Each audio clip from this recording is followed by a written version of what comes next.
Pas de vacances d'été pour le chantier de l'Iseron à Oulin. Les grands travaux s'étendent désormais sur la quasi-totalité des berges. Sur le secteur des Balmes de la Cadière, la réalisation des digues est en voie d'achèvement. Ce sont des murs en béton, en forme de L. Des fondations très larges assurent leur stabilité. Ils sont également équipés d'un système de gestion des eaux pluviales ou de débordement du cours d'eau. En fait, ces bouches d'égout renferment un clapet anti-retour qui permettent donc la vidange des eaux de pluie qui tombent côté quartier et évite éventuellement aux eaux de crue de l'Iseron de remonter et de venir noyer ces quartiers. Une double ligne de gabions va venir renforcer à la fois les berges et les digues. Ces cages grillagées sont remplies de pierres appareillées soigneusement à la main sur le côté qui restera visible.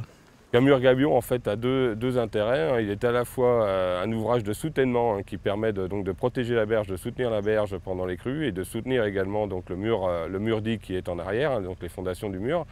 Et puis également un intérêt esthétique puisqu'à terme en fait, il ressemblera un petit peu à un mur de pierre sèche. En amont, le réaménagement du secteur de la cité Iseron a commencé fin juin, après le démontage de la passerelle.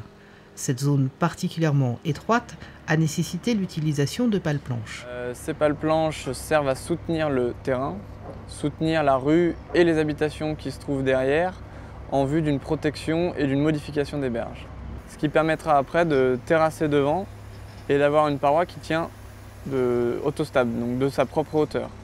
Ces grandes pièces métalliques de près de 9 mètres sont enfoncées de plus de la moitié. Elles sont percées de petits trous appelés lumières qui permettent la circulation des eaux souterraines.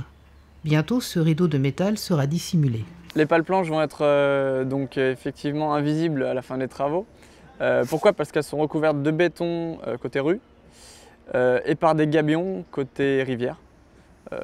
Et donc ces pales planches ne seront même pas visibles quand on sera en bas dans le lit de la rivière sur la future promenade. La prochaine grande étape aura lieu cet automne avec la construction de la nouvelle passerelle Chabrière.